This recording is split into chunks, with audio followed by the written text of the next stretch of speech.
everyone. Welcome to the December. Buenas tardes a todos, bienvenidos. Sorry, the interpreter. Give me 1 second. I'm not. It's not. Let me add to the interpretation room again. Okay.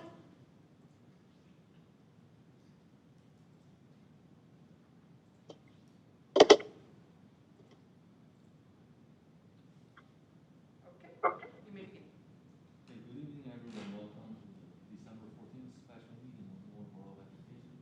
Meeting is called to order at 01 p.m. And let's go ahead. Pledge of allegiance. Everybody please stand up. Ready? Begin. I pledge allegiance to the flag of the United States of America and to the republic for which it stands, one nation, under God, indivisible, with liberty and justice for all.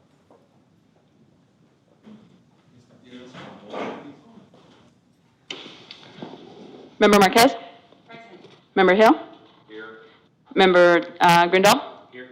Vice President Nguyen? Here. President Jean? Here. All present. Approval of the agenda.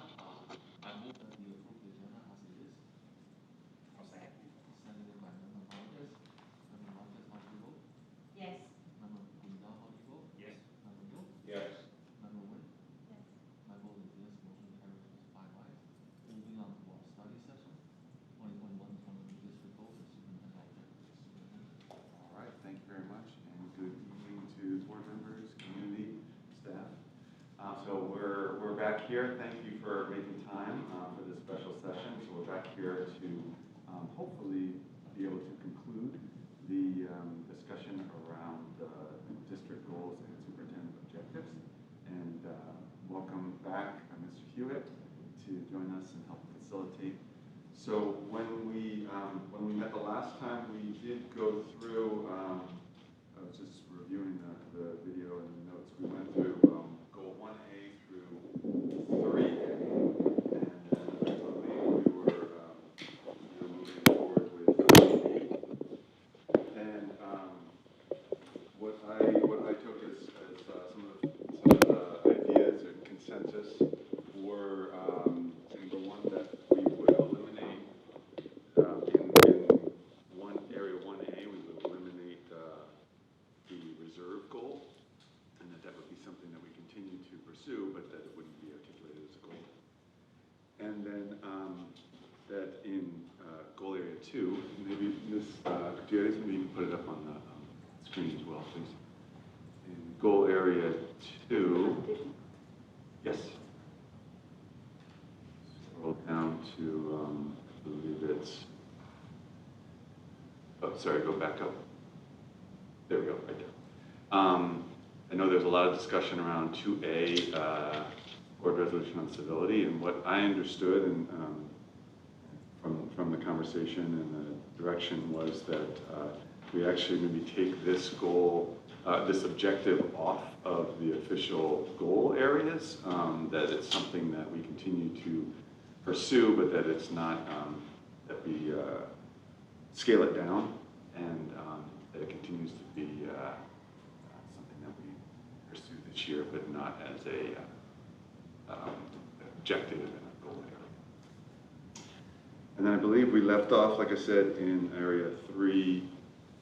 You can scroll down to that, Ms. Gutierrez. Oh, so we discussed these, and then this, I think, was where we did not have a chance to talk about this one. So, turn it over to Mr. Hewitt.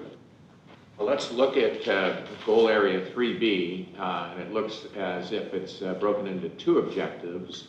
One is professional development, and the other one is coaching and feedback. And I'm sorry, did we skip? I thought we were talking about, are we all the way into 3 at this point?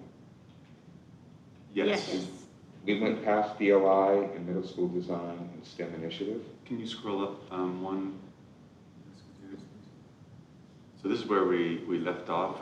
My understanding is that we concluded in this area, but if the board has that's my understanding as well. Yeah, we didn't even talk about the STEM initiative. Do you have some more thoughts on that? As I recall, this is where we kind of concluded, but Right, so. we can go back to where we ended before, of course. Right, so, my question about the dual language immersion, because I think we were still talking about this, is, and my question, I was bringing up the issue of Apex, right?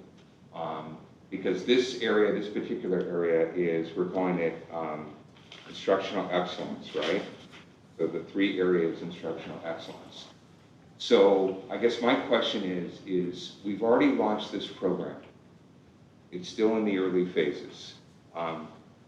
We've talked about the fact that because it's in such early phases, it's very difficult to measure progress in this area. My understanding also is that we roughly have about 4 cohorts here, and so that's roughly about between 80 and 100 kids. Is that approximately correct? Okay. So if we compare that to an issue like Apex, where we've got, so we know that for many years, Newark, according to California School Dashboard, has had high graduation rates and yet low college and career readiness. And we've been trying to understand what the root cause is. And I think that we've discovered that a potential root cause is related to this online learning option through this vehicle called Apex. We had a whistleblower earlier in the year that called out and said there are issues with how this is being run. There's potential academic integrity. We then looked at it. A plan for remediation was put into place, but at this point we haven't heard anything more. And if we look at this in terms of, because I think as you said, Mr. Hewitt, you gotta focus in on the critical few. Right. Okay, so you can't have too many objectives. My recollection when we were understanding about Apex is that at any given point, anywhere from a quarter to a third of our high school population, so we've got 1,700 kids in our high school, anywhere 300 to 400 kids are potentially somehow being touched by Apex. So if we look at order of magnitude, right, we've got a bigger population. We've obviously got issues that have been identified, potentially associated with academic integrity. And I think that we need to see this through. And so I really think that we ought to substitute ELI with taking our program that that has been presented to us and that's going forward, and then measure essentially our compliance and effectiveness in addressing this issue. So that's my recommendation to the board, but I'm curious what other people think. If I can just ask a couple of clarifying, so I'm up to speed along with all of you. Apex is a online It's credit recoveries. credit recovery sort of program. Similar I've to seen it Cyber elsewhere. High. Yeah, Similar to Cyber High. Right. And where I'm real foggy about it is how it interplays with A through G or not. I mean, Those are courses that are being on subsidized. Apex. Correct. Okay, so A through G courses, kids can take either in class with direct instruction, or they can take them through Apex. Correct. And do they move in between them? Mr. Hewitt, No, just there to needs to be interject a little bit. So the Apex conversation was one that the board wanted to have a dialogue about at the end of last year. Yeah. And we committed to bringing that forth at the beginning of this year, which we Okay. did. And the board made a decision after 3 study sessions, I believe, and a lot of conversation to move forward with Apex this year and Okay. continue to monitor it, which is what we've committed to be doing, and returning to the board with progress throughout the year. I just watched the tape from our last session, so I think this was brought up by you yourself, Member Hill, and then what I saw on the tape was that the group made a decision to stay with dual language immersion and to continue to ask myself and my staff for progress and reports on Apex, and but that the board, the collective, was not interested in adding this. Or substituting it in for the dual immersion, right?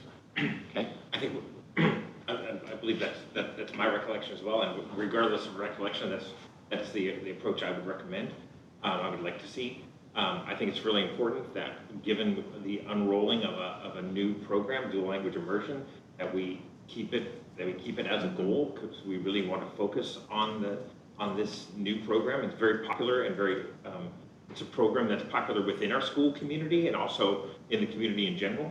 I think we really want to make sure we stay laser focused on that. So I strongly support it staying as an objective of the second phase. Yeah, so Superintendent, how do you recommend us on measuring the success of this new program? So Ms. Gutierrez, if you could scroll down to the, let's see, it is slide 17. This is where we talk about end of year measurable outcomes. Now there's also in the other attachment, there's mid-year outcomes. But for the dual language immersion, which this upcoming, what we're doing right now, slide 17. One more. Is that, One more up, please. Up. Sorry, two more up. One more and at this point. There we go. So we are currently implementing phase 1 of dual language. Next year, we would increase the to another grade level, so then we'd be talking about 6 cohorts of dual language, kindergarten, first grade, and second grade. And so these, if you see on the right, are some of the different measurable outcomes that by June 15th, we would come to the board to present. Number 1, have all the resources been purchased or on order to implement the next grade level of dual language immersion.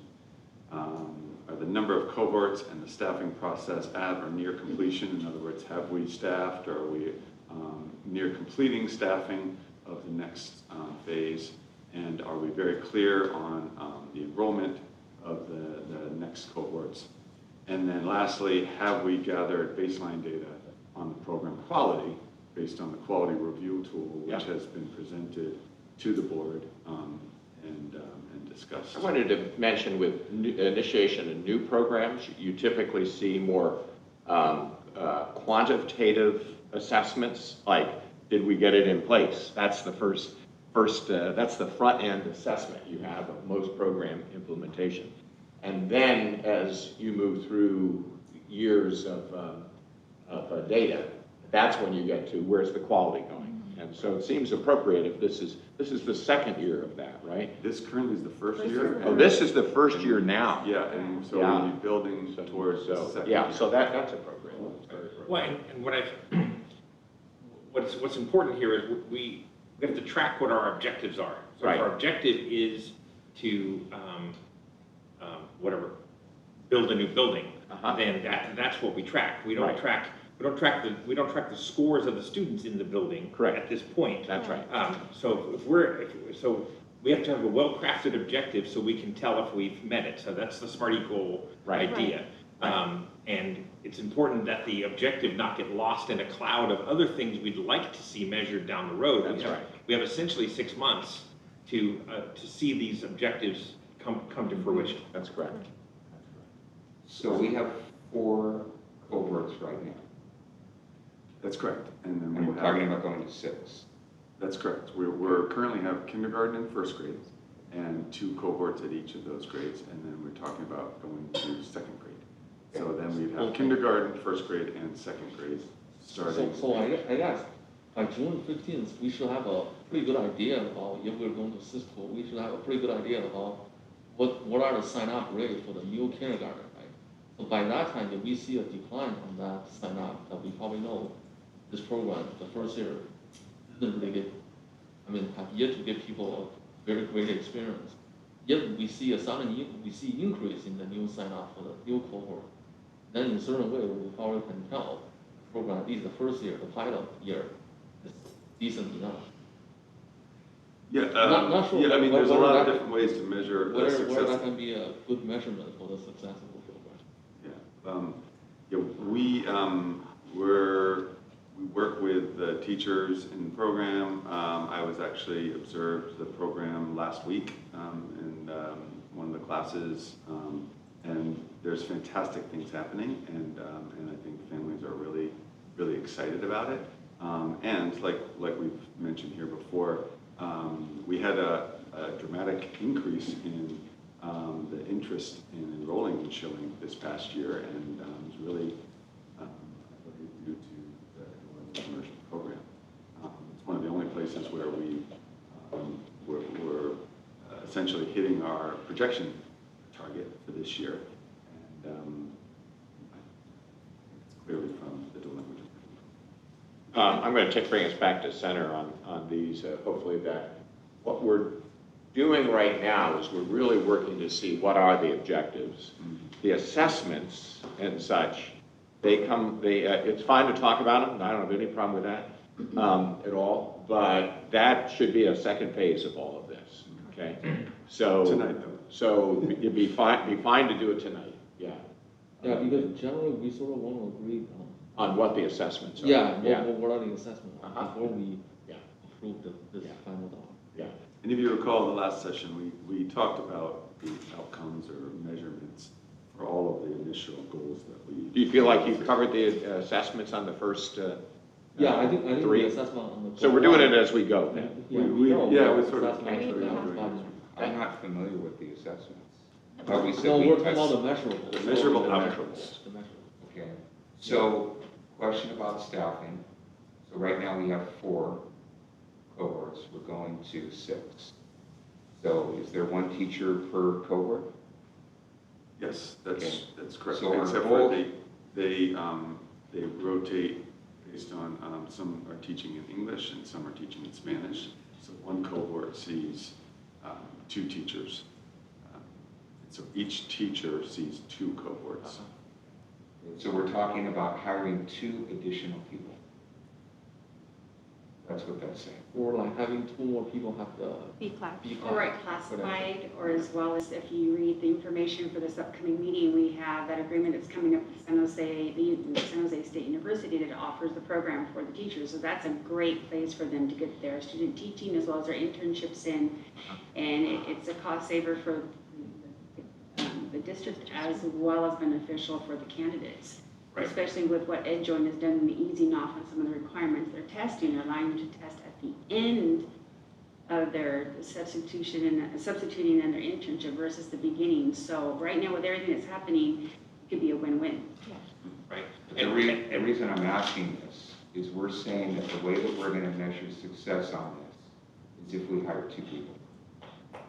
Well, Is that what the that's way we're saying? measuring is that, as we stated here, number of cohorts and staffing process at or near completion by June 15th. Because we already have 4, we're going to go to 6, we're going to have 2 cohorts and 2 teachers.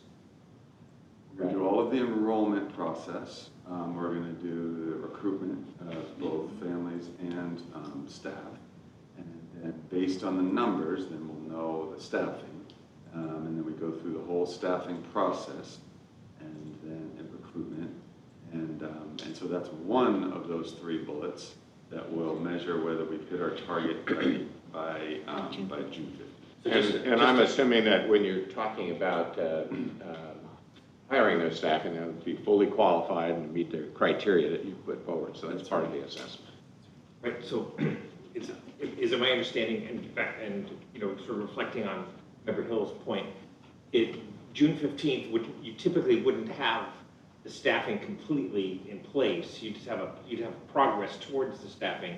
You typically wouldn't have hired the 6 teachers at June 15th. That happens later that happens later, or We'd is it? really like to have it by June 15th, but we did put at or near Yeah, because, at or near. you know, sometimes it just happens that at that point, for example, if someone were to leave on June 14th, then, or June 1st, or, you know, at the end of the year, then, you know, it does take time to hire. Yeah, I wonder if there's a way for us to expand near to mean something with a little more substance to it. Because of course that's a very subjective statement. We could, you know, you could call it near if you put the ad out, right? So if there's maybe that gets to Member Hill's point a little bit. If we can specify what we're supposed to actually have done on June 15th, the near does make it a little soft. So maybe on track. guess so, but we'd have to know what the track was to. Which we can, Yeah. we can certainly articulate. I mean, given this DLI, is there a way that we can send service to these parents in the cohort, asking them that, are they satisfied? Or how they rate the first year pilot program? Some of them might say excellent, some of them might say satisfied, some may say neutral, some of them may say not satisfied. My kids will not be in that program. I mean, if we can do a survey like that, that might be a better reflection of all the success of the first year Well, pilot. let's go back to the purpose of the assessments. There's two purposes that I see here. One is the quantitative, to say that you're on track for keeping the next cohort staffed. The other one, though, is to gain data, and what you're talking about, that is qualitative data. Satisfaction is a form of saying what the program quality is from a parent's point of view. No matter what you do, it seems like since you're in your first year, though, you don't have it to compare against anything, right? Right? So any data that you collect this year is going to be, I mean, it's valuable data, it's going to tell you things, but that's the baseline. That's the baseline, yeah. Yeah, I mean. So we might want to define what baseline data is I think we more. probably do want to have a baseline data for this. Yeah, I mean, if there's this outright dissatisfaction, then we know this program is not very successful. yeah. If we have a majority success, then despite minor hiccup during the year, then you know parents are generally happy with the program. Well, Yeah. I have 2 points about that, so I'm sorry. Sorry, if I could just interject, because bullet 3 there, gather baseline data on program quality based on the quality review tool. So we did go over that with the board. Okay. It's a very comprehensive Okay. assessment tool or quality review tool. And so we identified that we are going to be focused with the dual language immersion committee this year on really doing the first part of that review tool. And that's what our partner SEAL, who's California-based experts in dual language immersion and English language learners, that's what they recommended.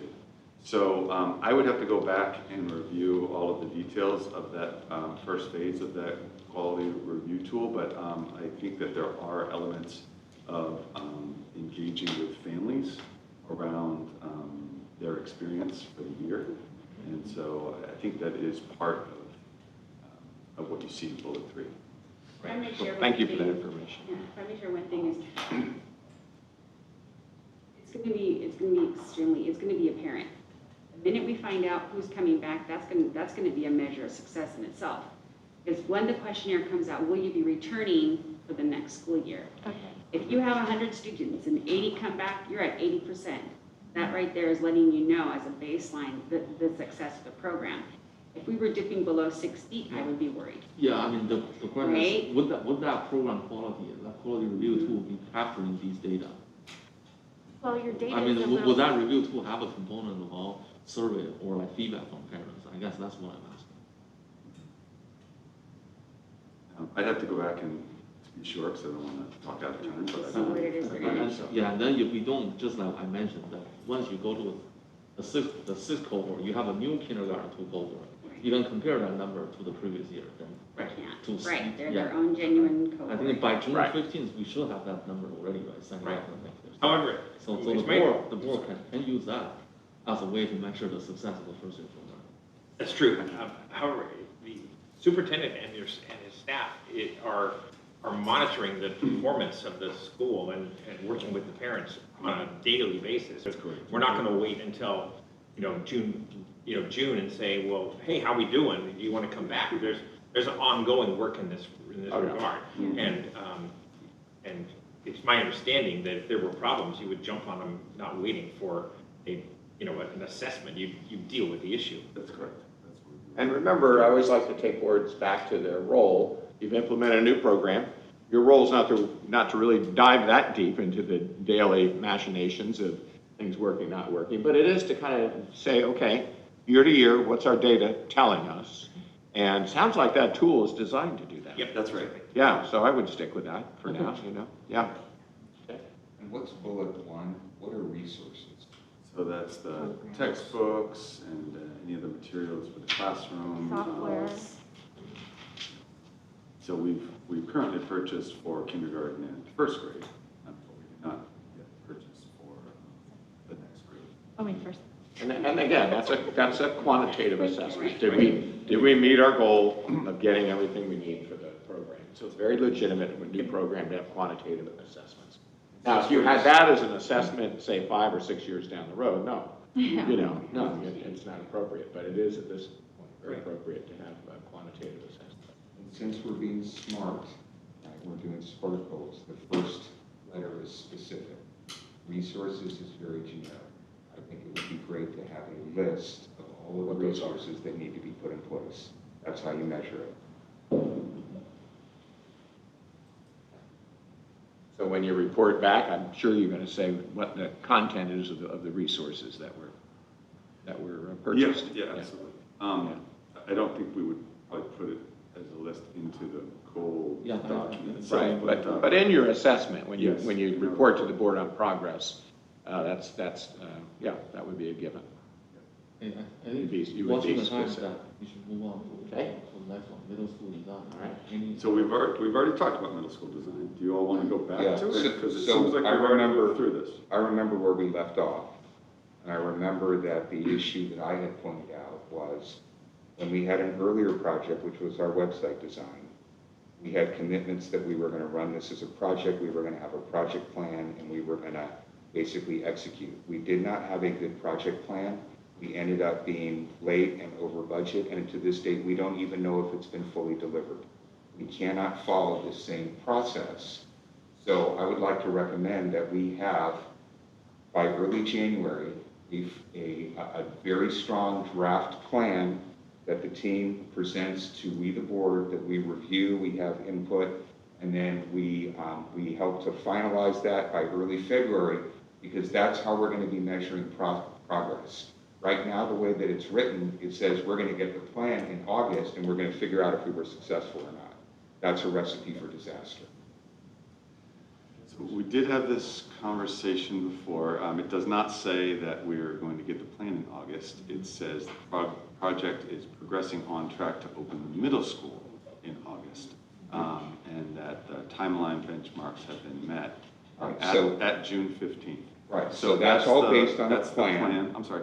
That's the plan, is that we will be presenting to the board and do regular check-ins around what is the timeline, what are the benchmarks, and have they been met, which is what we've done with Merger last year, and other projects as well.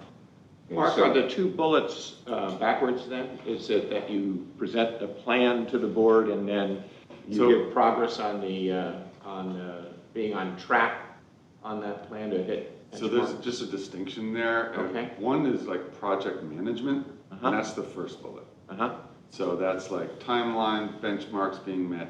The second one is the middle, there's a group of stakeholders Uh-huh. that has formed. It includes students, teachers, administrators, Okay. district staff, Okay. parents. And so they are meeting, and I've been reporting that out to the board, and we'll continue to do that. They are meeting and building components of the instruction and culture plan. Okay, so they're kind of on parallel tracks in a way. Yeah, one is project management Uh-huh. around a whole bunch of things, including staffing, facilities, et cetera, but that's not what the middle school design team is. I see. They're working strictly on the instruction and culture. But that's a part of the master plan. That's right.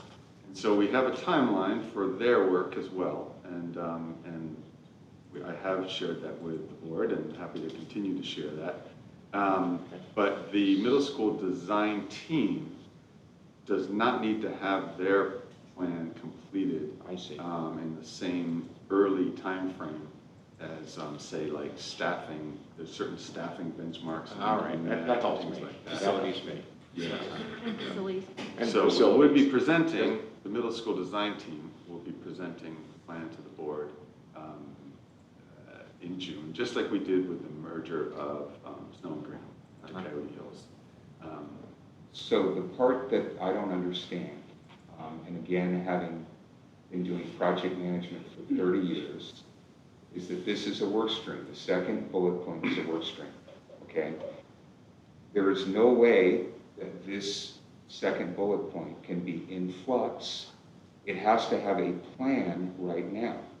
Okay, and then the plan is what they're going to execute on. But they can't be coming up with new initiatives or new deliverables, etc. That's how your project goes off track. And so what I'm asking for is that we have a comprehensive, fully baked plan that is reviewed with the board, a formal professional project plan, because this is a big deal. And Mr. Hewitt, you've indicated this as well. Merging two schools is a big deal. There are thousands and thousands of tasks and things that need to get done. The only way that we're going to stay on track is to document that, have in detail, to have clear roles and responsibilities identified and clear dates for when we're hitting. That's the only way that we're going to be able to tell if we're on track or we're off track. Yeah, so that's what we did last year with the merger of Snow and Graham. We presented, if you recall, every month I would present to the board the things that were supposed to be accomplished that month and whether we were on track to do it or not. If we ran over on something, reported that out and when it was complete. And so we're prepared to do that same thing this year. And we have presented to the board already the timeline and the different things that the middle school design team is working on by month. And so I'm happy to share that again and go over it, and also to share as we progress through it. So that's that certainly can be a part of it. Yeah, maybe a scheduled calendar might help this some, because I hear the notion about that first bullet are all those details, all those things about bringing two schools together and the steps and things that have to. It's actually not occur. two schools together. It's all the sixth graders merging into. That's right. That's right. So sixth graders coming into the 7-8 centers. Yeah. And then the next, that second part is more programmatic, really. I mean, it is basically what's our program going to look like. And I think one is a logistical thing, and one is a curricular and sequencing of curricular issue. And I think that's where at least in somebody like me who's not that exposed to this, it's clear now to me that what you're looking for is probably mostly in that first bullet, is making sure that there is a sequence of reports to the board that say, are we on track to bring the sixth grade in, and all of the things that have to occur, are they occurring in a timely way? Yeah, I mean, that's my primary focus. I believe that the second point is subordinate to that. But what I want to see, and what's the best practice from a project management perspective, is you don't take this a week at a time or a month at a time. You have a comprehensive plan. You look at the plan from now until From now, and then you're tracking, right? And I have not for seen the first that. bullet. For the first bullet. Correct. Yeah. And so, and I think we need to see this, because if we don't, given the compressed time frame, there's a high degree of probability that we're going to go off track. And by the way, I fully experienced this when I was helping roll out Covered California here in. So when I came on board 6 months before go live, they didn't have a project plan, right? And so that was healthcare.gov. So there's a best practice around having a comprehensive plan in advance and then marching to it. And so I think we ought to have this and have a date for when this is going to be presented. And so Mark, you talk in this first bullet about timeline benchmarks. So your staff must have put some of those things together already, and just making that maybe public and or giving it to the board, and then they'll know every month about what to expect. Yes. Yeah. Okay. All right. Okay. Anything else? Goal area 3. We have two more sub-goals for goal area 3, right? We do. We actually Three have more. 3, although I thought we had passed through the TK12 STEM already. Ms. Gutierrez, can you go to the next slide, please? So this is where we finished last time. We finished with this goal. Do we need to go back to it, or should we move on to where we haven't discussed already it? know that. We should move on. We said yes to this. Ms. Gutierrez, could you go to the next one, please? Okay. So we're good on this one then. All right, so this is the last part of goal area 3. And so the larger goal there is development and retention of highly qualified educators. And so this is 2 fundamental ways that we support the professional growth of our educators, both our principals and our teachers. And so professional development as well as coaching with feedback are the two fundamental ways to support people to continue to grow professionally. And so the first goal, professional development, is what we have been doing is implementing a professional development plan throughout the year. We actually have a professional development session on Thursday with all of the elementary school teachers focused on STEM and SEL.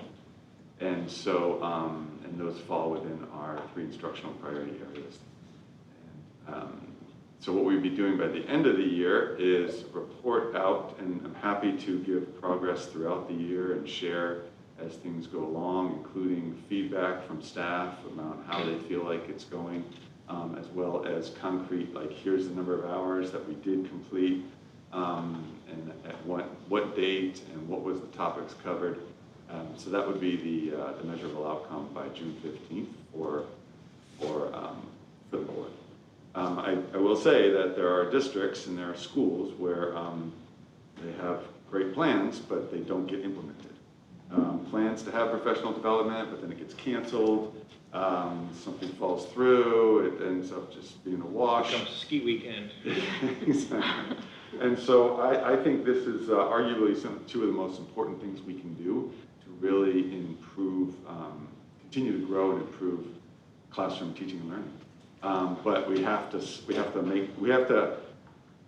name it as a priority, and we have to stay focused on it. Yeah. So you have 2 indicators here. One is the number of hours. Do you have any baseline data on that yet, or is this a baseline data year? And we could share what we did last year. Yeah. So you could make comparisons there and say, yes. Say, you know, what per, maybe somebody could work out the per hour, average hour a person was engaged in professional development. That's quantitative, but that's a very solid assessment. And then the next one, the feedback form is an excellent thing to do on PD, is to see what's the viability and use. My question on this is there a standard form that you use with some standard indicators across? I know a lot of my career was in Elk Grove, and they had one that was very useful. Yeah.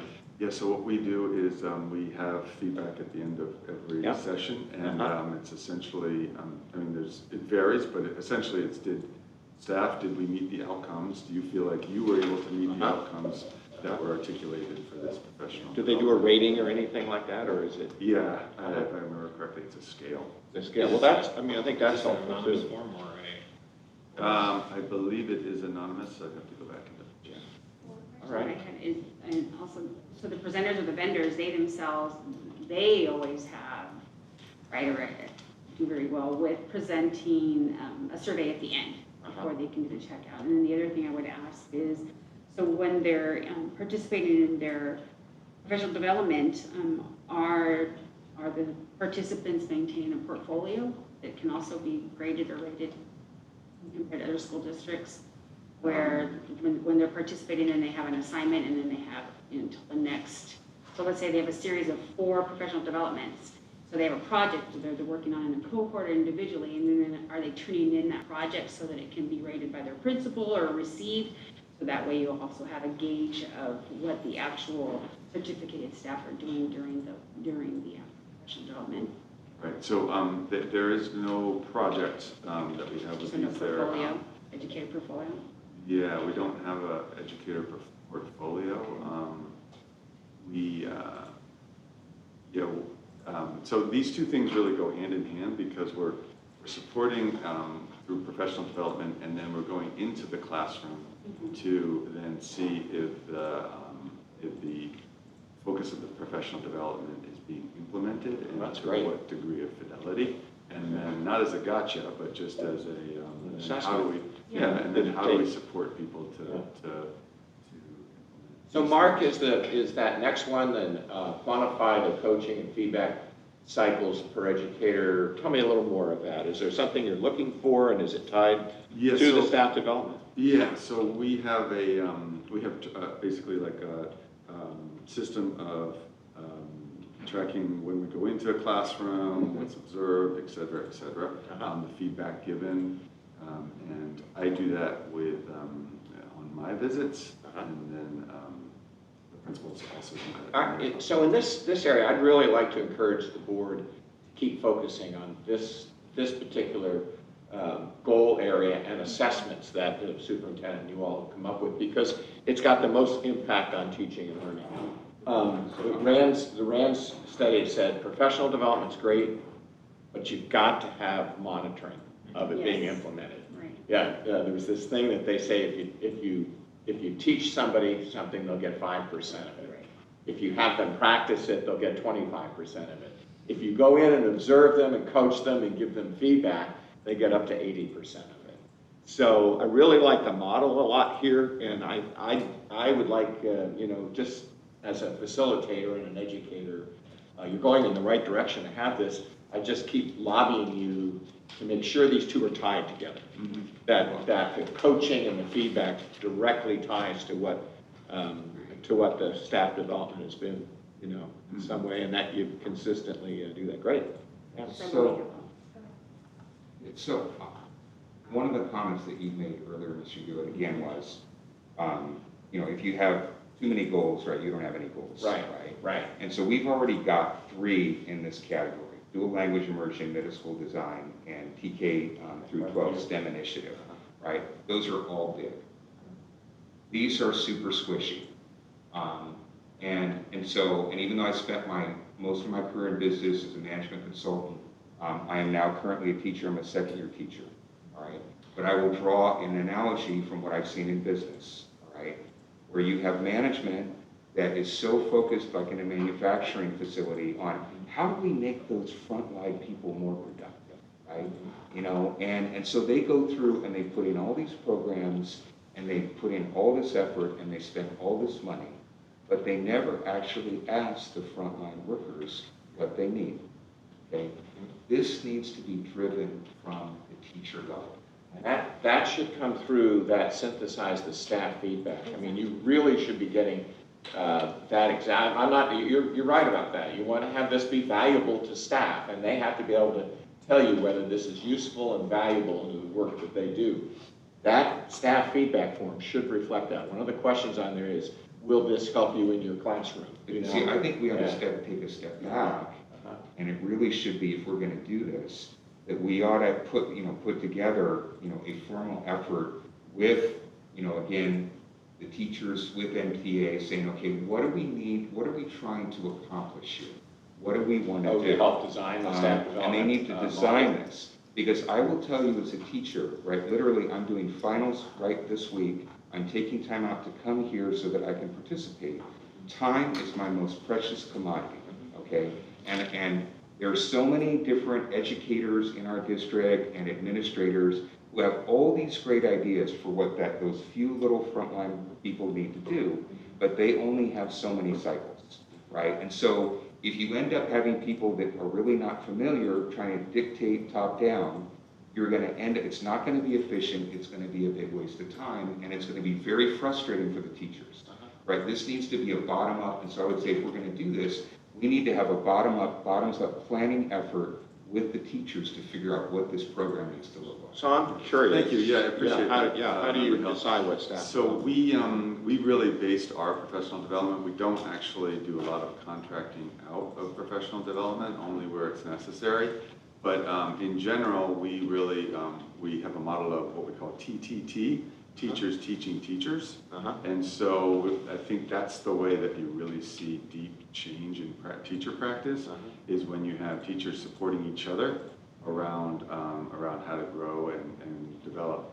And so we have a lot of different examples of where teachers are sharing best practices around particular focus areas in our 3 instructional priority areas with each other and training each other. We also, as you remember last week, we had a discussion around, or 2 weeks ago, around the TOSAs, the Teachers on Special Assignment. Uh-huh. So these are teachers, they're NTA members who are supporting their peers through coaching and delivering of professional development, really based on what they're hearing and seeing in the classroom. So a key part of our professional development plan and our coaching is utilizing those teachers on special assignment to support in both these areas. And lastly, I would say we actually have been engaging with NTA around these professional development sessions. So for example, we talked with them and engaged with them, worked with them to develop this session that's coming up on Thursday, and really made sure that it fit what they were seeing as the needs of the teachers. So yeah, I really appreciate that, and that is exactly what we strive to do. And in the way I read this, calling it coaching rather than sort of evaluation implies a two-way communication. That's right. And so that's the way I interpreted the whole way. That's exactly right. Yeah, thank you. Yeah, we do have an evaluation system that we do use, but that's not what we're talking about here, to your point. This is about non-evaluative coaching, because we know that when we do evaluation, which is necessary, but it creates a different dynamic.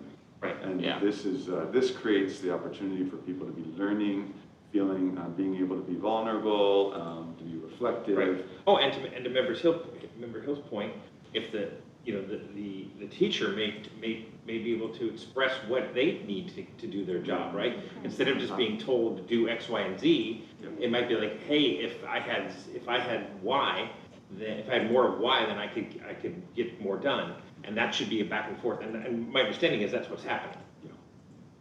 Yes, exactly. So I guess what would be helpful again, because as I look at these, right, I'm thinking that we got to put our hat on and say, we fast forward 7 months from now, and we're doing an evaluation, okay? How am I going to measure that? So what are the goals, right? So how do we define success? What are the goals, and how am I going to measure that?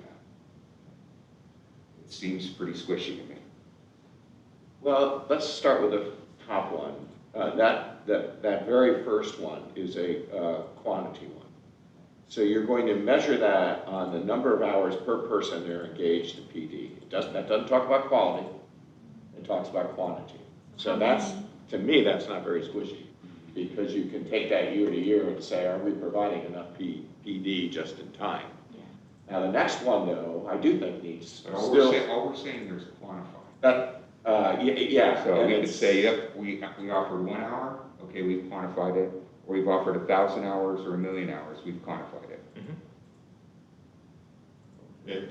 And with the funding that's coming up, though, we have, as a school district, for the next 5 years through 2026, we have to demonstrate to the CDE the amount. We're going to be accountable for that. So there's going to be reports, and there's going to be plenty of it, because if we want to use it and not lose the funding that's coming to us through 26, that's going to be Right. provided. Now, and understandably, staff feedback forms are squishy. It's basically a survey, right? How else can we get to the quality from the person who's receiving the training, but to ask them, essentially. So more of the quality will come in the second Yes. box, okay, honestly. The first one is that answers that question about, is this useful? Was this time well spent? Is this useful? Do I apply this in my classroom? It is a kind of an attitudinal survey, is what it is. But it's very important in staff development, because if staff doesn't think it's useful, it's not going to take it all. And that's where the planning is going to come in, because if you have a math teacher, you're not going to put them in Rig 180 training. Right. Right? It's going to be very, very specific to the needs of the teacher and what they're teaching. So, and if they're asking ahead of time, okay, these are the courses, or this is what we're offering for your PD this upcoming month, please let us know which one you'll be signing up for.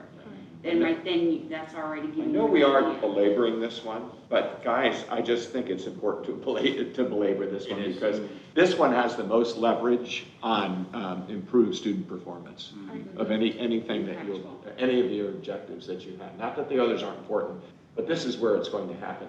So as I see this, the first one is that we have to say what the quantity is, and are we meeting our standards on what we think the quantity is. And you may, as a board, look at the data this year and say, okay, that seems reasonable, administration would say it, or maybe you say, you know, we need to up our game, really, that's not enough staff development, or it's just right.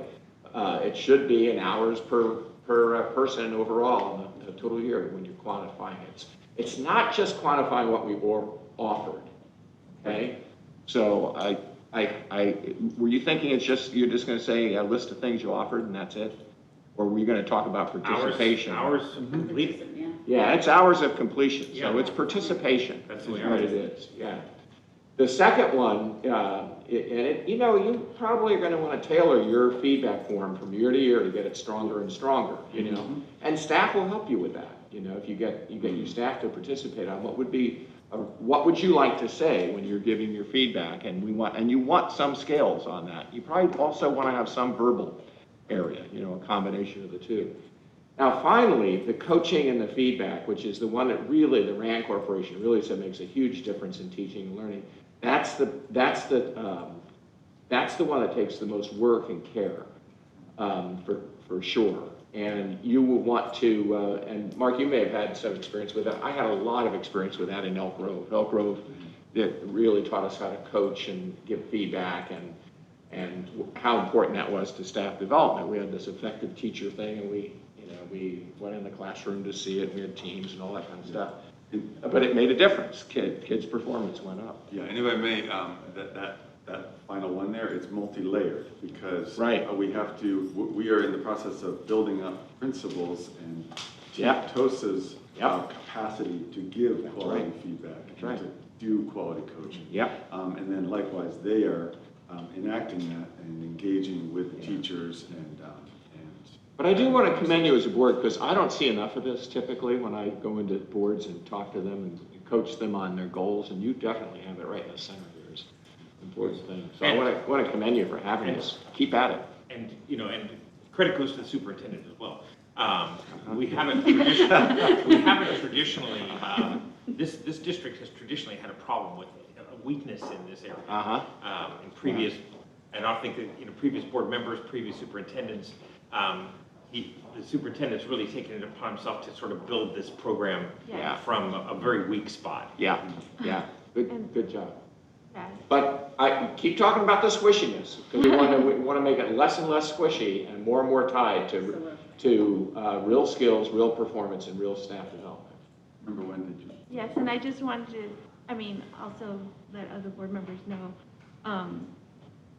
Superintendent Triplett has really, when he did the evaluations for the principals last year, has taken upon himself to sit and really observe some of our principals and have given them feedback on how they can improve. So the coaching and the feedback part of it, he is personally invested in that, and that's what he believes in, that's his model. So I'll share this, and I hope I'm not breaking any rules, but as you know, I was heavily involved with two of you, right? Oh, one or two of you. Two of you, right?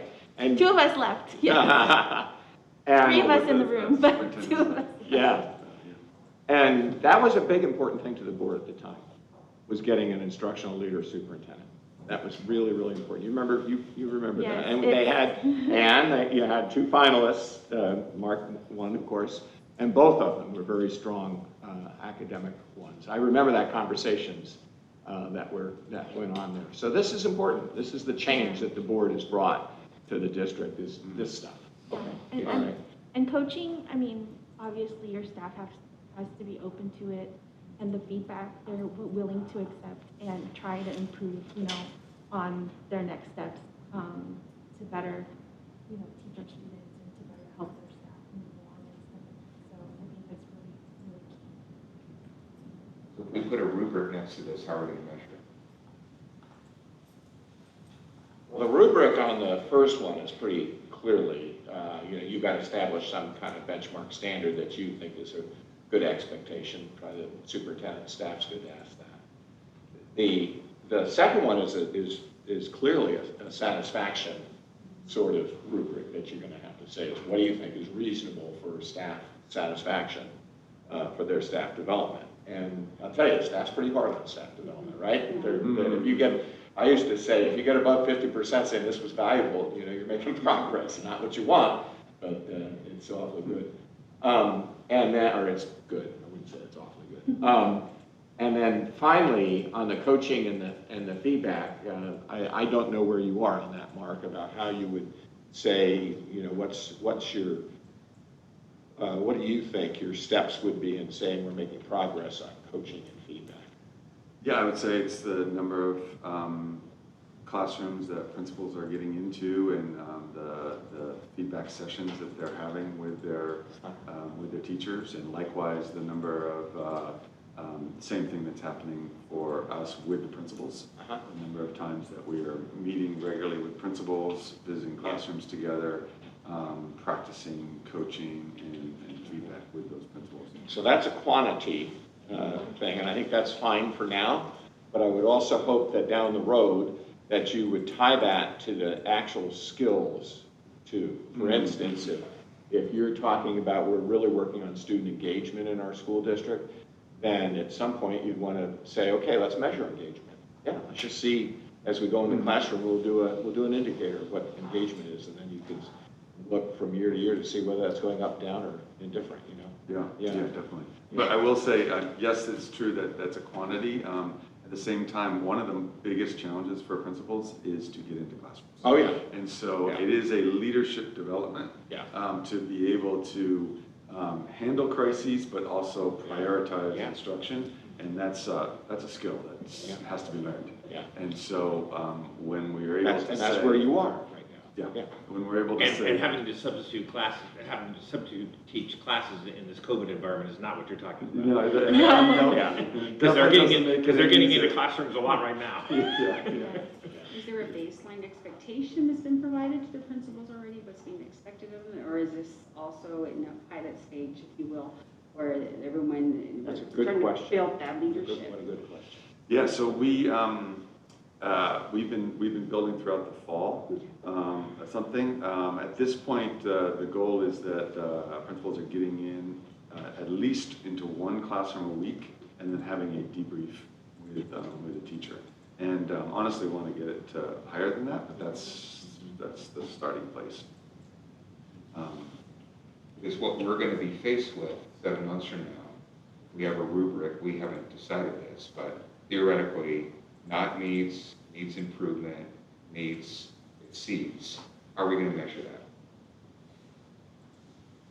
How do you see that, Board? With knowing that, for example, if we know that there's X amount of schools, X amount of principals with X amount of teachers, and the minimum is X number, right? And if they meet or exceed, right? So it would just be a matter of having the data presented to us so that way we would be able to measure that. Is it right trickling down through the district? Okay. Okay, I guess, all right, past 7. Still have one area to go through. Yes, okay, thank you. But again, I commend you on these tough conversations that you're having on this, because it's really important. Really good. Okay? All right, so Ms. Gutierrez, if we can move on to the final goal. So this is our goal articulating, sorry, let me pull up, a slide up above says the actual goal area, these are the objectives. Slide 13, Ms. Gutierrez, create safe, attractive, and inviting learning environments and appearance of schools. It doesn't tell me the number slide, so. Okay, keep going up. Keep going, oh, there, right there. So, thank you. So there's the goal, and then the 2 objectives: facilities improvement plan, creating a 3-year plan for ongoing facilities improvements, including deferred maintenance and bond feasibility. And the second one, facilities utilization plan. So these are 2 distinct things, although they're obviously connected. Develop a facilities utilization plan, including potential utilization of Whiteford, music, snow, and the feasibility of development in Area 3. I did, before we get started, I did want to suggest that the second goal there, I'm concerned about if it's reasonable to be able to complete that by the end of this year. You know, in October we felt it was, but you know, now that we're entering January, I just want to make sure that we are setting ourselves up for something that is doable, that is Well, attainable. the sanctuary or Area 3 school is where the time crunch is. And I've been saying in these sessions, I think we have a lot on our plate here. The superintendent's really offered up quite a bit, and I think focusing this on the sanctuary school instead of the other facilities, it would be a better way of focusing us for the next 7 months. Yeah, I would say probably the first bullet point can be straight off. Well, what I was going to suggest is that we modify the second one. The first one, we desperately need. I thought we already have that. I So- thought we already put together a facilities improvement plan. No, there is a facilities master plan that was conducted several years ago. But I think this is different Yes. from what that general plan is. So, Yeah, like I can expound a little bit on that, and then I'm glad Ms. Del Cruz is here as well, because I think she can speak to this. So there was a facilities master plan before my time that was done. It was, and it's public. I think it's been shared a number of times with the In board. draft form. in draft form. Yeah, I think we finally. It's fine. Yeah, I think we did end By the up- board? Well, There was a final draft presented. the final plan was shared with the board, didn't go back to the board meeting. What I meant. So the challenge with that facilities master plan, it's a pie in the sky, everything under the sun plan. And again, this was before our time. But what this is proposing is based on the massive laundry list without prioritization that is in that master plan. What we desperately need to do is start prioritizing and really creating a timeline for when things will get done and how much they will cost. And so that's the proposal for the first objective there. I think it's critical.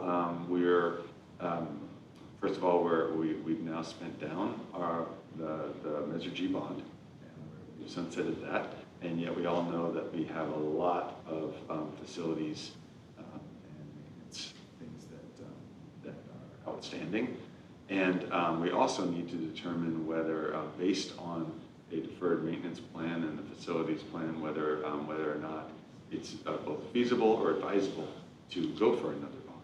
So that's why this objective is really, it is time sensitive, because to go for a bond is time sensitive as well. And so we feel like we really could accomplish that. The culling down of the broader facilities master plan to get to some really concrete things that we want to do this year, next year, for the next 5 years, I think is the way that we're going to actually move I have a forward. couple of questions on the first one. Thank you for that information. And Ms. Delphus, do you want to add Yeah, anything? go ahead. Yeah, no, that's exactly the idea for the 3 to 5 year. It's more specific and itemized on what we can do in the next 3 to 5 years, as opposed to the big, broad master plan that requires, $600 million to do. This is So I'll let you, I'm going Go to ahead. interject Go on your ahead. point. The master plan that was produced in the past would be used sort of as a foundation for this, as at least informationally, so it wouldn't be like we're reinventing the wheel. No. You're taking and focusing and building upon that, what I don't want to call it foundation because there's certain problems with it, but just say building upon that past effort. Yeah, narrowing. using it as a reference. For example, this school says parking lot needs to be paved. So when can we do that? And just And using then- it as a reference and then having a more specific plan. Great. Yeah, I wanted to make sure we weren't just redoing No. things that we're building upon what we've done in the past. So there's already items that were Yeah. There are already items that were identified in the master plan, and I believe that the superintendent and staff are looking to identify specific ones that we should be working on at each of the school sites, prioritizing them. Yeah, because when you have 600 million or so dollars worth of needs, if Where we do you don't start? prioritize, then Yeah. we'll just never do it. No, Yeah. I strongly support that. So my question is, what is your time crunch on this? Are you targeting a bond election at the next general election? In That's part of this November? process, is to Or are determine you whether looking, it's, are you looking at something else? yeah, it's, part of this process in these next 6 months would be to determine whether it's feasible to go for a bond or advisable in 2022, or does it make more sense in 2024, or does it make no sense at all? Uh-huh. So I think that's part of the work that we would be doing and then bringing forth to the board to make a decision. So, Did I represent that well, Ms. Delacruz? okay. So this really is a prioritizing your deferred your maintenance and deferred maintenance needs. You're not building anything new right now, right? No. Okay, so it is prioritizing that for, for future Well, bond. not necessarily, the sanctuary school could be part of that 3 to 5 year plan. Sorry, when you said not building anything, you meant literally like a facility? Yeah, Oh, I see. Yeah, so that is the connection to the second one. Okay. Is part of the area 3 and determining the future growth feasibility of area, it. right? Right. Yeah, would be a part of that, and we can sort of jump to that one if you like, because they are connected, even though they're different. It's really, I think, with the point that Member Grindell made, is focusing on reaching a decision on whether or not to move forward with the land use in Area 3. And so different aspects of that, different options that we want to bring forth to the board. We want to consider developer and city engagements that would need to happen. We want to take into account budget considerations, of course.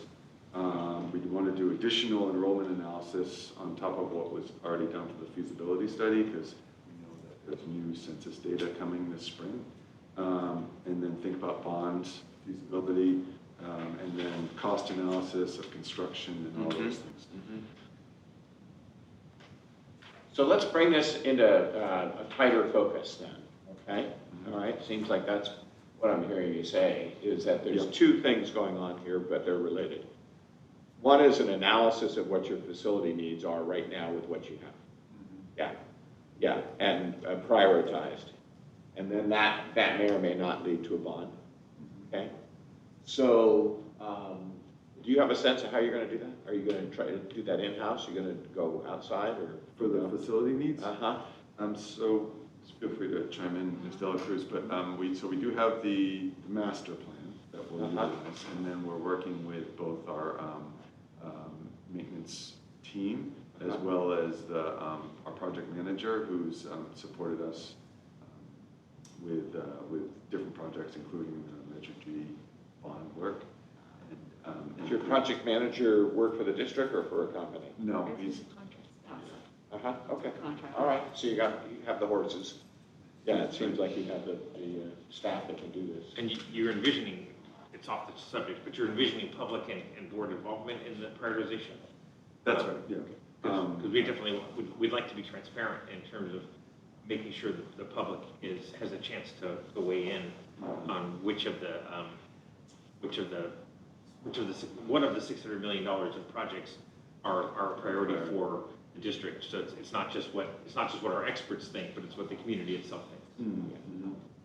Okay, so to assess this, it's going to be that you met your schedule and your timelines for putting this together, and that and it concluded in a prioritized needs assessment for facilities. Yes, and Ms. Gutierrez, if you could now go down to second to last slide on the whole deck. There we go. Oh, no. There. So what was originally presented here, that we would present to the board, obviously there'd be engagements throughout this spring, but present to the board by June 15th, the plan for deferred maintenance, and then also a recommendation to the board that the board would need to decide on about bond, going forward with a bond measure. The second one now would need to be modified a little bit, but I think it's really bringing forth to the board a recommendation with clear rationale and thorough research as to whether or not to move forward with Area 3 development. Yeah. Okay, so the recommendation is to the long-range planning of the 3 schools that you have closed. We need a longer timeline, and this is going to fall into the succeeding year. Mm-hmm. All right, board, what do you think of this recommendation? I think that's prudent, given how much we have going on. I mean, it'd be nice to have it, but you can't have everything. Right, you got to focus. And I think to focus. I think Member Hill had indicated, if you have too many things you're trying to accomplish, nothing gets done. So, Yeah. sorry if I misparaphrase that, but so I support focusing on that issue.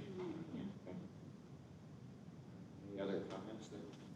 So in potential violation of my suggestion around not complicating things too much, I'd like to recommend that we add one more item to this. This was a comment that you had made earlier about how we interpret what is exceptional learning facilities and environments mean. Okay, and it can be physical infrastructure, but it can also be intangibles. And I think that we've been hearing a lot about increased violence in our schools. And what I'd like to recommend is, my understanding is a number of years ago, 2018, 2019, there was actually a safety committee that was put together and operated to really, number one, assess what was going on, understand the issues, and then start to come up with strategies around how to address them. And so I'd like to recommend that we add a safety committee on here to follow kind of that 2018, at least for the beginning, 2018, 2019 blueprint, and then figure out what's going on. We can do a baseline, we can get regular reports on this, and then figure out what things need to happen to improve safety in our schools. Okay, let's talk about, you oftentimes see safety as one of the goals for the board. Where are you as a full board on safety issues, the need for your public to have that being addressed as a priority objective? Obviously, safety is critical. It's the starting point. And none of having these things called out as objectives are really sort of, I see this more as in a way a strategic plan in a lot of ways. It's focusing on things. It doesn't mean that the fundamental tasks of the district are not happening because we've got these priorities. Yeah, these are high need objectives that you're really focusing the superintendent's sort of new performance stuff. on. Not everything the superintendent does. I'm sure you're doing lots of stuff on safety. Right. The question is, does it rise? Yeah, so to the that reason level? why it's strategic, okay, is we have declining enrollment. We've been having reports, not only about increased violence in our schools, but anecdotal reports and letters that have come to the board indicating that parents are taking their kids out of school and potentially even moving away from the district because of safety issues. Okay. So if we're saying that we ultimately have to solve the enrollment issue and turn it around, we have to meet the safety issue head on. Yeah, I guess my main concern with the idea is I'm not sure what a safety committee does to address this issue. I think that's really kind of a deck chairs on a Titanic idea. If there's an actual physical action that we want to take, then that we can put in. I mean, we've literally got it here. I mean, we did this before in the district, right? I mean, I've got it right in front of me. The first thing that they started to do was to quantify what's going on. So you can't solve a problem until you quantify it. So I literally look here, they say, this is 2018, 2019. They quantified, okay, we had vandalism cases, we had threats, we had suspected child abuse, we had sexual battery, marijuana. So we can start to understand and quantify what are the issues, right? And then they start to talk about, get more details on that. And then they start, and also there was a coordination with Newark PD around this, and then talking about what types of recommendations, and at this point, the recommendations, and this is a few years ago, they were talking about there are certain areas where they needed security cameras. There's recommendations around how to deal with expulsions. And so I think that we need to kind of revisit this, right? So first we need to quantify what the issue is, and then we need to figure out what are the potential mitigations that can resolve these issues. So probably, if you were to add something, the first step would be the quantification, would be to examine the data, report to the board on the data, and be able to say, here's the baseline data of the issues that we're seeing in the district. And, Correct. And next year it might be, how do we attack this data? So, so without getting into the regular agenda item for the next regular meeting, so I talked to the superintendent and I raised this issue with him privately. Okay. Asked whether we should set up a goal, ask for physical violence and disruptive behavior in the classroom. So I guess what we get is, because the district will continuously focusing on SEL and emotional learning after the pandemic, we'll be getting a monthly report on how the district is tackling the disruptive behavior post-COVID, particularly at the secondary side, like junior and high school. So knowing this, I don't know whether we still want to make this part of the goal. At least in the next 7 months, we'll be getting That's the board's call. monthly report from the superintendent during the regular meeting on how we are tackling the disruptive It behavior. really comes down to how important, how high it rises. It doesn't mean it's not going to happen, right? Safety always, you're monitoring safety all the time and dealing with it all the time. It's a matter of, for you as a board, does this rise to a high level that you really want to hold the superintendent, more accountable for, right? Right? These are, I think as Mr. Hewitt, as you structured it as a report on the status that we can then tier off of. Right. I think that is a goal that by including that as then here it stresses the importance for the board. Even though it's things that you're essentially already doing that work. But I think having it as a goal, but again, I don't believe in creating a new bureaucracy and having the board just become safety experts. But a couple of the things that I think on it, I try to keep my own. It's your decision, not mine. But from what I've heard, a lot of what you're wanting to do is to have the public have a better feeling for the school district, wanting to have their kids here, keeping their kids here. Safety is a thing that can drive them away. You mentioned it, and if you're getting some of that anecdotal evidence, maybe it is important. Maybe it is pretty important, If I may, I appreciate this. As President Chun mentioned, we are bringing up this at the board meeting on Thursday. A report out on SEL and safety and wellness for our students and what we're doing to address the concerns. And we do want to continue to give regular reports and engagements with the board throughout the spring and moving into the next year. This is a concern that is, I think every district, you read the news, every district is really facing right now around students. SBA, everything that's going on in LA County as well as Kern County, so it's not exclusive to just a specific area. It's everywhere in this pandemic. It's not only the physical and the aggression, it's the depression. So there's many factors. I'm concerned with that because for me, if this is for our superintendent, if I'm saying safety is the goal, I feel like I'm putting the weight of the entire district's safety on his shoulders. And that's where, just because of what's going on, right? That when we look around our room and we see, okay, RISE, that right there in itself, right? PBIS, what's being implemented at ground level is measurable, and it's showing that we are already implementing when it comes to safety. And it's also being required for us when it comes to the funding that's being provided with everything that's coming from the CDE and as well as federal government. So we're being held accountable, especially when it comes to proving, well, what are you doing with safety because of what's going on? Put that exclusively. Let's talk about that for a moment. I understand, I appreciate what you're saying about that. But let's also remember that this document, this work, accountability, isn't blame, okay? It's not you're putting it on his shoulders. It's you as a board. I mean, you take ownership of these things just as much as the superintendent does. is that you as a board are saying, this is important to us. Yeah, this has high importance and high need. And so we need to know about it, really. And all these things we've been talking on in here, you should be getting a lot of information from the superintendent on it, right? More so than the mundane, how are the lunch sales going? So I appreciate you not wanting to put the weight of the world on the superintendent and the health and the health and well-being of the superintendent. But I also think is in your role that you have an obligation to say what's really the important things. Yeah, and that's what I'm asking. And it may or it may not be. I kind of sense that it is. Right. But again, yeah. And your point's very well taken.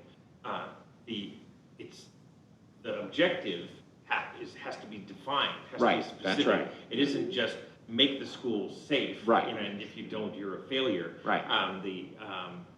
We've got to say what it is. So if that is a report on if that's a report to us, which you're already planning to do, if that's a plan development of what can be done to enhance it. And again, 7 months, be careful. But but it needs to be defined. As long as it's specifically defined, then I don't think it puts it doesn't put the onus on the superintendent to wave a magic wand and fix the problem. And the way we build these is not gotchas. It isn't gotchas because you know what you're doing is you're saying, here are the needs, here are the programs we need to put in. Let's track how they're going. Let's see what the quantitative assessment is, and then the qualitative assessment. You're a long way from the qualitative assessment on safety. And so if qualitative doesn't come up to what you think it should, then that's a place to say, hey, we all need to focus on maybe doing some other things. That's a part of that's a part of assessment and accountability, and it's a good thing for that thing. Right. And part of the quantitative assessment is, as you indicated, to look at how we're comparing to other areas. Right. To look at the context of a post-COVID world and a world where civility is falling by the wayside. Right. That's not just Newark. That's in fact, it's much less Newark than other places. Yes. Probably. So as long as we can define it, I think it does send the right message to the community that we are prioritizing it, but it can't just be fix it. It's got to be something specific. Right. What do you think, Mark? So a couple things. One is, so goal area 4, I know it's been maybe a little confusing for some folks. It's really focused on facilities. And so I would say that safety, we could get more cameras, but that's not really, that's not going to get at like changing and making the culture of. Well, there's two ways of going about it. Having a goal 5 or changing 4 to saying facility, safe and adequate learning facilities. You know. If we go back up, Ms. Gutierrez, to the 3rd slide, and go up a little bit. Yeah, let's stop at this one. So this goal around, I'm sorry, could you go up, actually up farther where the goals are? Keep going, keep going. There we go. There we go. Thank you. So I hesitate to come back to this this one because we've spent a lot of time talking about it. But goal 2A, if you look at the goal, support positive community interaction and communication. So part of that is, of course, how community members, parents, administrators, superintendent, school board interact. But if you read the description, develop and improve it and enact a board resolution on civility in order to support respectful and civil interaction and communication among students, staff, parents, community members, administrators, superintendent, and school board members. So I think maybe we got a little stuck on the board resolution part, but what's really underneath that is how do we, what we're seeing right now is increased conflicts. Yes. Not just in Newark, but across the country. And not just in schools, actually, but outside of schools as well. Yeah. And so those are resulting in unsafe situations in schools and outside of schools.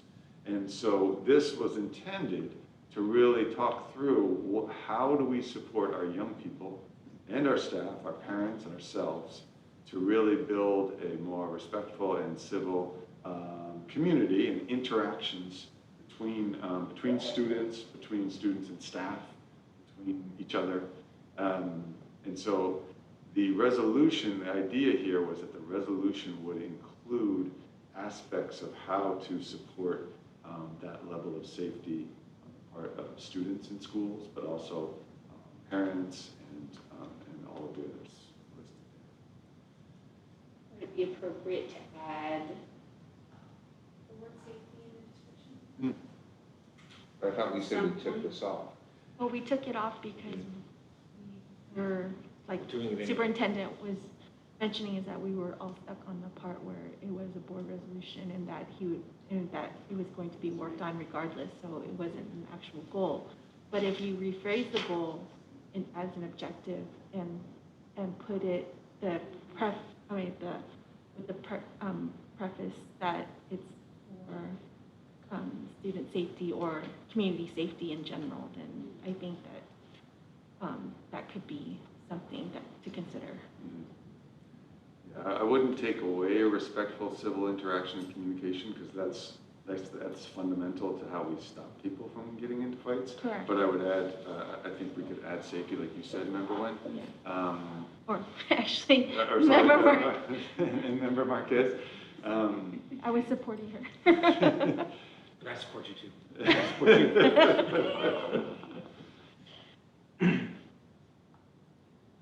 So you're gonna rework that?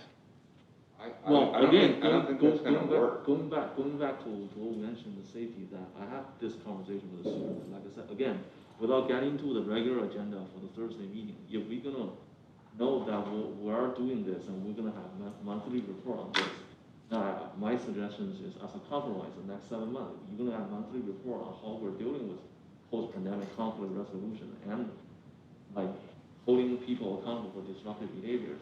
If things don't improve, if we see this as a worsening problem, then come next year, we can make it a goal. That's That's a good my idea. offer. That's another way to go at this point. Compromise as well. So I'm the situation will improve, what's going on nationwide, well, worldwide, but in our case nationwide, when it comes to how the pandemic is affecting, right? With our articles that we're seeing, what's happening with the students, just that anxiety, right? exactly.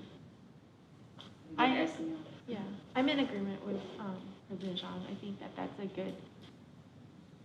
Okay, so I just want to go back to goal area number 4, if the board thinks that's a reasonable compromise. Can we go back to goal Thank area you. 4? Yeah, Ms. Gutierrez, could you go to the ends, the second to last slide? So what I'm understanding from folks in this area is that I would edit that final one, so it doesn't include Whiteford music and snow, but really focuses on the area 3 and bringing to the board a plan and some options for to decide on. Okay. Well, the other thing I'd like to ask, what is the current status or the legal regulation regarding charter schools getting a vacant piece of school land? Because we all have to sort You of- want I know a lot about charter schools. Not exactly agendized at this meeting, but. Let's bring that Sorry to one be back. sorry to be the. No, It might be you're wise for correct. you to bring that back, honestly. Let's bring that one back. Yeah, unless it's part of your goals. You can make that as a request at the end Yeah, of because Thursday meeting. because I guess you were talking about Whiteford music and snow, given we have vacant lands. And we're going to be de-emphasizing these two, and better have a strategy about keeping those lands with us. Yeah, I understand what you're I'm sure the saying. superintendent does, but let's talk about it when it's agendized. Okay. Okay. Okay, all right, so what I hear is on goal area number 4, we're going to be tracking safety, but we're not going to have it on the list at this time. May very well come up next year. Very good discussion on it. That we're going to talk more, I think, about in the facilities planning to be looking at area 3 rather than the other schools. And that as we look at this plan presented to the board, that's also going to have interim reports that come to them on the progress that you're having, right? Yes. Okay, right. Anything else? All right. Okay, I think we've gotten through them. Okay. Now, I think the next task then is for you to tailor these up and bring them for approval to the board, correct? That's right, yeah. So Okay. what I can do is, I can just, like you said, tailor them up, and then what we were thinking about is if the board arrived at this point tonight, that we could hold a special session on Thursday before the regular board meeting, starting at 5:30, just for the board to review and vote on the final, On this Thursday, right? this Thursday. Okay. Does that sound? Does that work for everyone? Okay. Yeah, It's fine. session. Okay. Another fast track link for you. Sorry, member Be there Marquez. Friday. Well, wait, that's gonna be, Steve. that's gonna be holiday light by then, so you'll be all right. So I Last move day of that- finals at the high school. So I move that we adjourn the meeting. Can I get a second? I second. Second, member Nguyen, member Marcus, Yes. member Hill, Yes. member Lindell, Yes. member Nguyen. Yes. My vote is yes as well. Meeting is adjourned at 7:31. Thank you. Thank you, everybody. Thank you, everybody. Thank you, Bill.